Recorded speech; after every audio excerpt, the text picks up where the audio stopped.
much for coming out here today. We certainly do have a lot to fight for in Illinois, and the beauty of it is that the grassroots, the movement, the people, we the people, are finally starting to step up. We've been saying we've had enough. It's time for something different, and I am so honored and proud to be here, to represent you, to fight for you, to stand for you. But at the end of the day, it's not really me that's going to be doing that. As Tom suggested, it's going to be we the people. You must come along and partner with your government to make this work right. And that's what I like to challenge people. You know, when you leave here today, make sure that you call your state representative, your state senator, and get to know them through this process. And even after these elections, get to know them if someone new gets elected, and hold them accountable. When they do something wrong that you don't like, hold them accountable. Call their offices, stop in frequently, and share your ideas, and encourage them in the good days. Not to puff them up or anything, but just to let them know that someone's watching, because I can tell you that's important. You know, 5 years ago, last week, we were finishing up wheat harvest down in Clay County, Louisville, Illinois, 30 minutes south of Effingham, if you've been in that part of the world. And I can assure you that I had absolutely, at that time, no desire, but I had no idea that I would be running for any kind of a political office, because at that time I knew that politicians lied, cheat, steal. I wanted no part of that. And then when the General Assembly, just a few weeks later, would come into session over the July 4th weekend, I don't know if you remember that or not, over 2017, and raised our taxes by 32%, and we got nothing for it, I became kind of frustrated, because my representative, my wife Cindy, and I helped him get elected 14 years earlier. And we come from the most conservative district in the state. And when he supported this measure, I was a little frustrated. I made several calls to he and my senator to see what was going on. So I did the American thing. I began to complain on Facebook about it. I thought I was doing my patriotic duty. And then something happened. People began waking up. And I kid you not, that's how this all journey started. People began waking up, responding. I had served for 17 years on the North Clay School Board prior to all this. Cindy and I work in our area schools and our churches. We're both Rotarians. We work in our communities. And we just, we can try to make our little piece of the world better. But God was opening up something much greater, because people then began to suggest, why don't you represent us? Well, that's when I discovered that I was in some pretty serious trouble. And it got worse when my wife Cindy came to me and said, Darren, this is where we belong. This is our journey. So that's how it all began. I got elected and came into office the same year Governor Pritzker came into office, 2019. First time in Illinois history that Republicans would show up in a super minority in both the House and the Senate.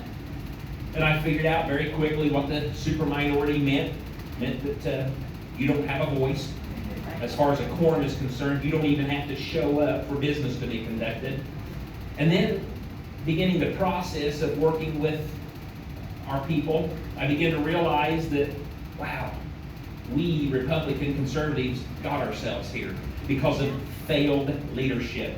No one will stand up. In April of 2019, just a few months into this process, when I sat in our caucus, and I discovered that half of the Republicans in the House were going to stand up and vote for this gas tax increase, I realized very quickly that we're in trouble. I had been saying up to that point that, although Mike Madigan at that point in time might be our immediate problem, that the Illinois Republican Party might be our ultimate problem. And I've been pushing back just as hard as them ever since day one. So that's what we've got to change, but we can't change it unless we get involved. And I think you're figuring that out. I think that's why you're here today.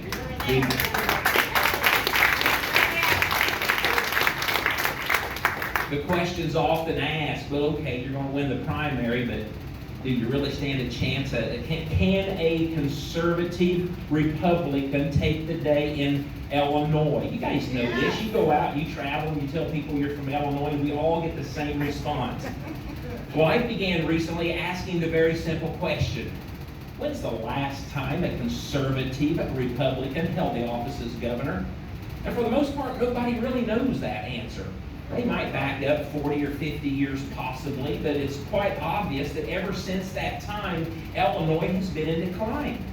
And we know that either the establishment-minded people or the Democrats have been in charge of the process. It's a very obvious answer that it is time for something different.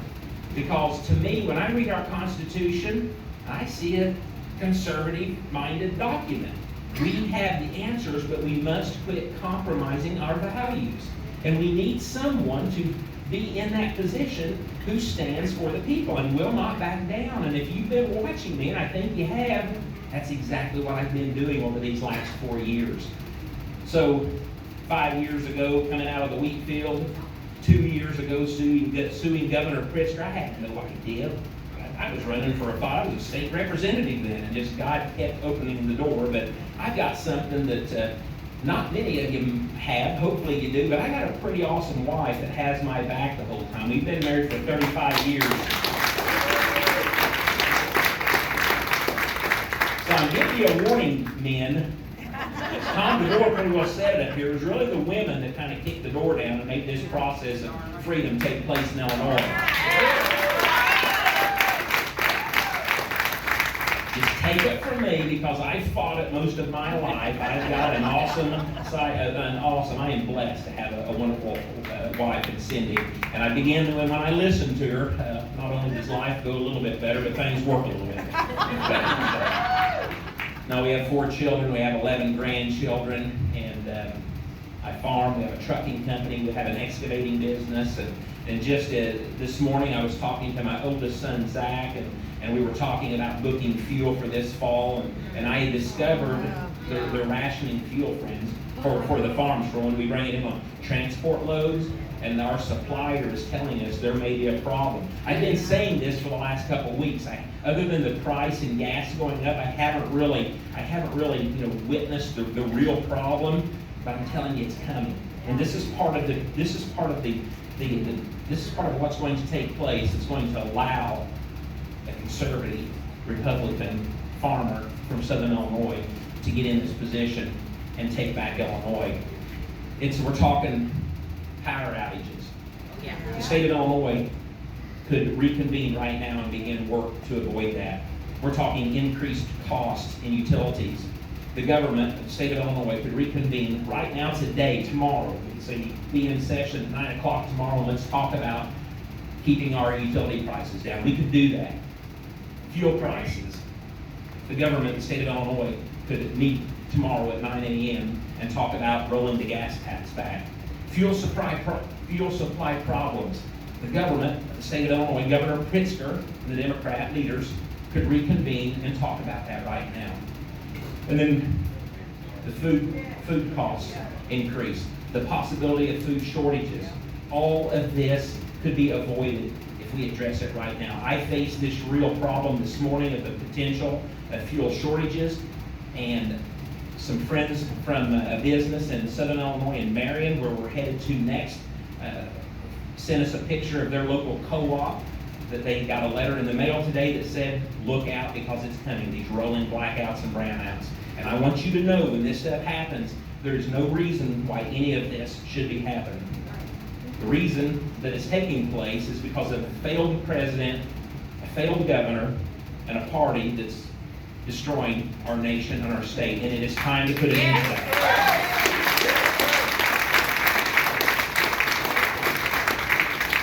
So here's the beauty of all this. Changing our nation, changing the future for our children, it's going to start right here in Illinois. And it's going to start this year. But in order for that to happen, we still need your help. You're going to leave here today. You're going to feel good because you heard some people talk about freedom and talk about all the things that make us feel good. And you're going to be tempted to go back home and just get back in that same routine of life, of work, of raising family, the things that are important, but the things that are going to be taken away if we don't stand up. So I am imploring you to please talk about this thing called government. this thing called politics, this really, really dirty, corrupted business, and let's clean it up. But we talk about it. Contact your friends, your neighbors, your co-workers, your families, the people that you're going to go to church with next Sunday, because 8 days from now, we begin the process of restoring Illinois. But it only happens if we all get involved. 30% of the eligible voters here in your county, they're not voting. Go to your clerk's office tomorrow and get a voter roll and take a look at it. You'll see it.